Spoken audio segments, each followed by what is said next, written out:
का शिवराज सिंह चौहान भले ही चौथी बार सीएम बन गए हों, लेकिन वे इस बार आत्मनिर्भर मुख्यमंत्री नहीं है। उनकी निर्भरता कई लोगों पर निर्भर है। जैसे वे अपने मंत्रिमंडल का विस्तार करना चाहते हैं, लेकिन नहीं कर पा रहे हैं।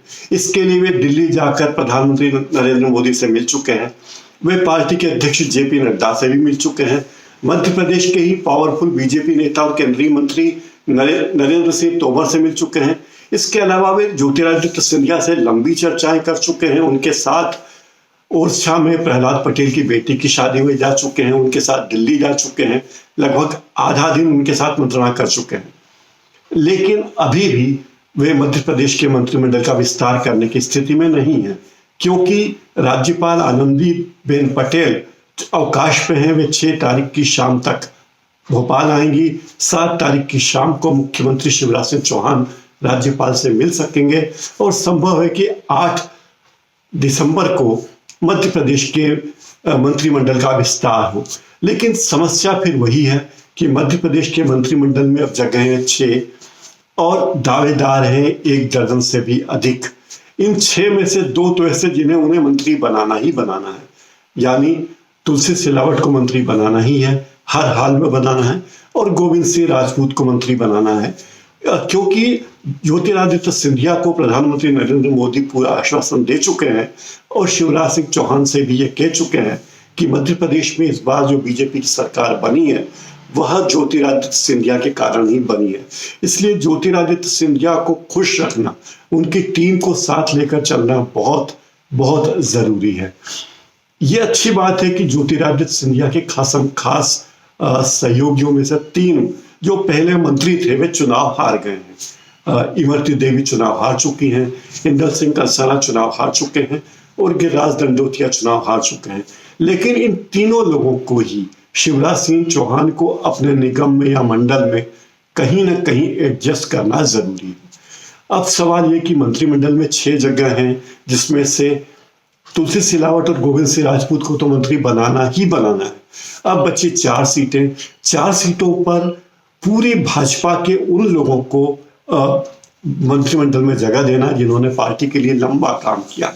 दावेदार कई हैं, जैसे रमेश वेंदोला है, तो सीतारमण शर्मा है, राजेंद्र शुक्ला हैं, केदारनाथ शुक्ला हैं, इनके अलावा नागेंद्र सिंह हैं, यशपाल सिंह सिसोदिया हैं, और भी कई लोग हैं जो मध्य प्रदेश में काफी बीजेपी के लिए काम करते रहे हैं।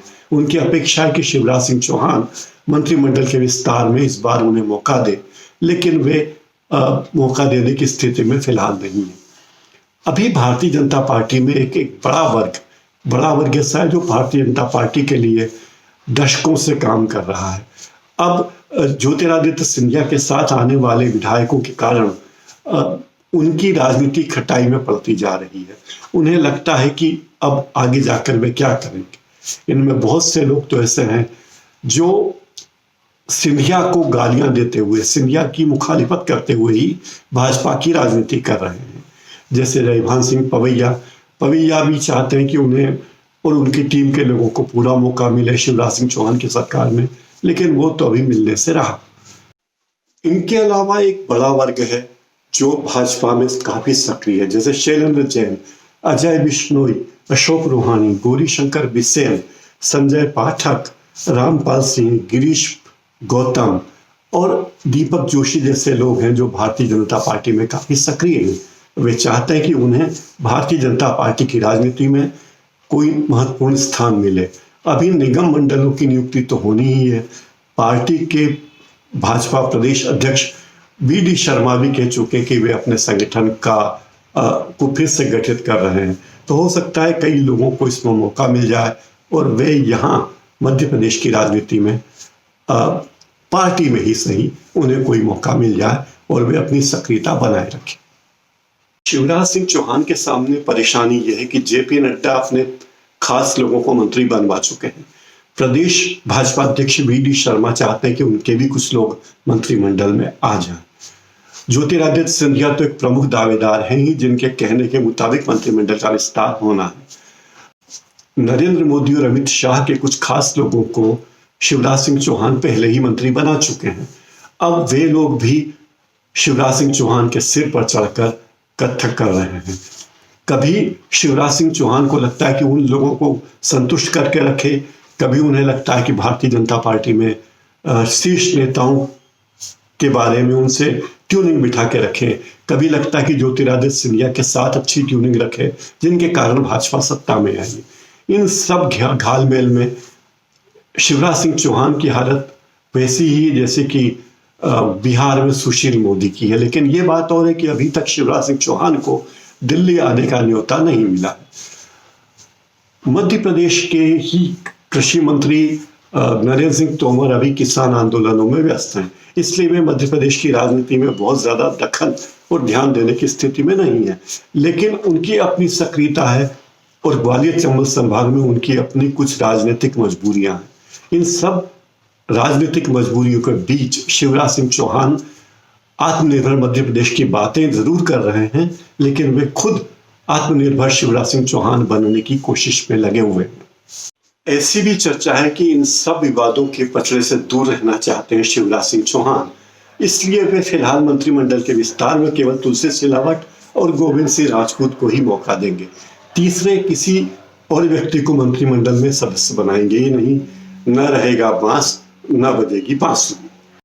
मध्य प्रदेश मंत्रिमंडल में केवल 6 पद खाली हैं, उसमें तुलसी सिलावट और गोविंद सिंह राजपूत को मंत्री बनाने के बाद खाली जगह बचेगी केवल 4 और लाइन में लगे हैं दर्जन भर मंत्री। खास बात यह है कि इन सब लोगों को मंत्री बनाना शिवराज सिंह के बस की बात नहीं है। वे चाहें तो भी इन सबको मंत्री नहीं बना सकते। हाँ, निगमों में, मंडलों में, कुछ नगरों के विकास प्राधिकरणों में इन नेताओं को विस्थापित करके, स्थापित करके किसी तरह शिवराज सिंह चौहान अपना काम चला सकते हैं। इसी बीच मध्य प्रदेश की भाजपा कार्यकारिणी को भी अंतिम रूप दिया जा रहा है। कई लोग उसमें एडजस्ट कर दिए जाएंगे, लेकिन ये देखना दिलचस्प है कि अब बचा हुआ कार्यकाल शिवराज सिंह चौहान किस तरह पूरा करते हैं। मुख्यमंत्री के रूप में शिवराज सिंह चौहान ही पूरा कार्यकाल रहते हैं या उनकी जगह कोई और व्यक्ति लेता है। ये भी चर्चा है कि केंद्रीय मंत्रिमंडल का विस्तार भी होने वाला है और संभव है कि ज्योतिरादित्य सिंधिया को केंद्र में मंत्री पद दे दिया जाए। पहले भी वे केंद्र में मंत्री रह चुके हैं और मध्य प्रदेश के प्रतिनिधि के रूप में वे मध्य प्रदेश का प्रतिनिधित्व कर सकते हैं। और चूंकि वे एक पढ़े लिखे नेता हैं, उन्हें कोई बहुत अच्छा विभाग मिल सकता है।